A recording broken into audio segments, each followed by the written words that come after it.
Assalamualaikum warahmatullahi wabarakatuh. Perkenalkan, nama saya Aska Lintang Rahmanda, NPM 197550001, akan mempresentasikan kerangka dasar penyajian dan penyusunan laporan keuangan yang sering disebut juga kerangka konseptual.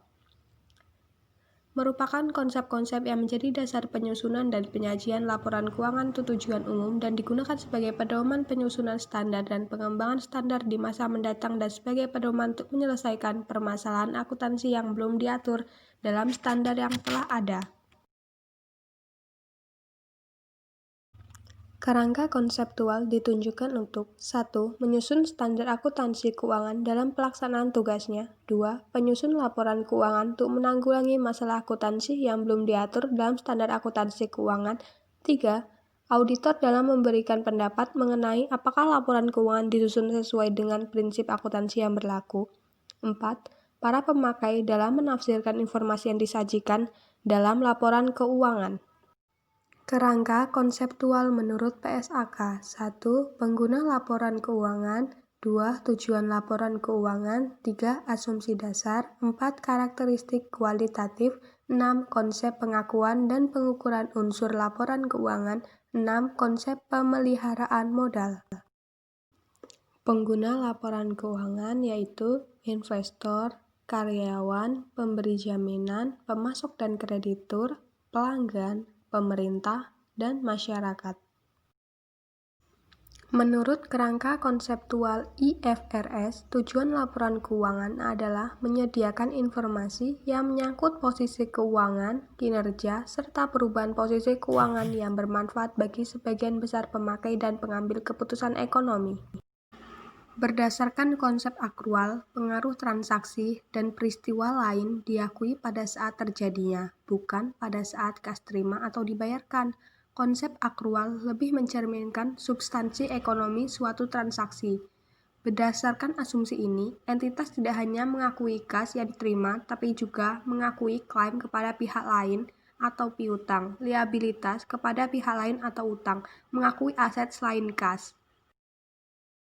Karakteristik kualitatif. Ada 4 karakteristik kualitatif menurut PSAK. 1. Dapat dipahami. Laporan keuangan harus dapat dipahami oleh pemakai laporan keuangan.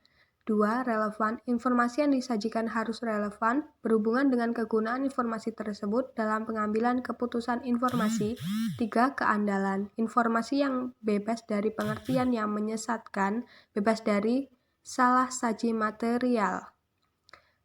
Keandalan laporan keuangan meliputi ciri-ciri penyajian jujur, netralitas, substansi mengungguli bentuk, pertimbangan sehat, kelengkapan, penyajian wajar.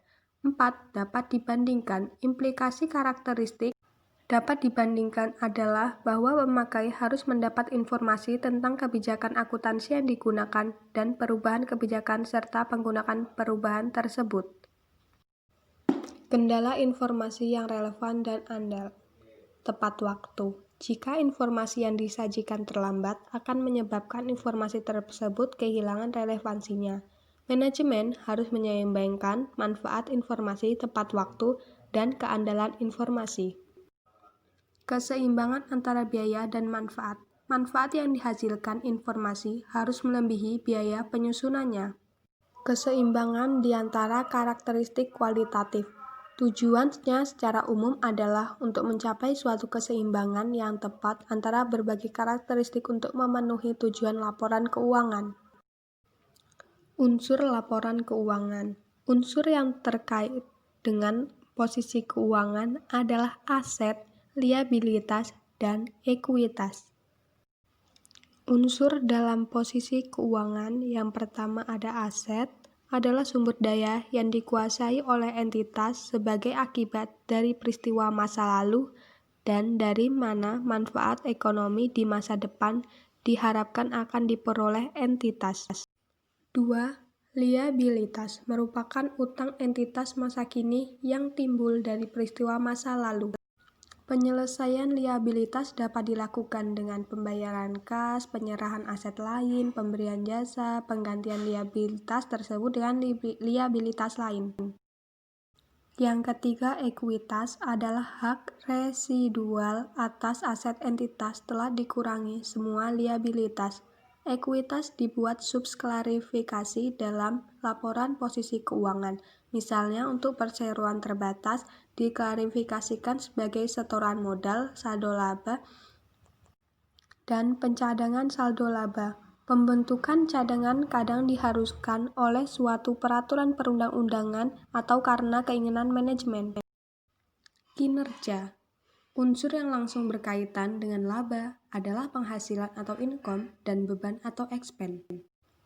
Penghasilan meliputi pendapatan dan keuntungan. Pendapatan timbul dalam pelaksanaan aktivitas entitas yang biasa dan dikenal sering disebut penjualan, penghasilan jasa, bunga, dividen, royalti, dan sewa.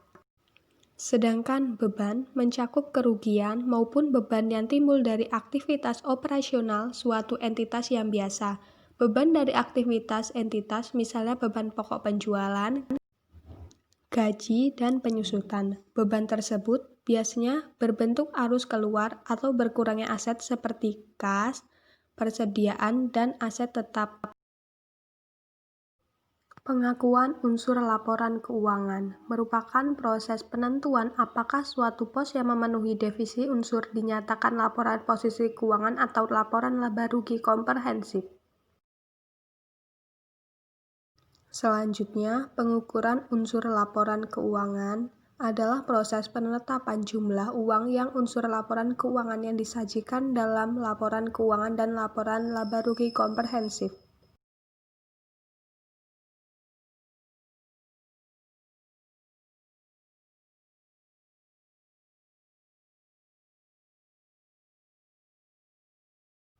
Selanjutnya, pengukuran unsur laporan keuangan adalah proses penetapan jumlah uang untuk unsur laporan keuangan yang disajikan dalam laporan keuangan dan laporan laba rugi komprehensif.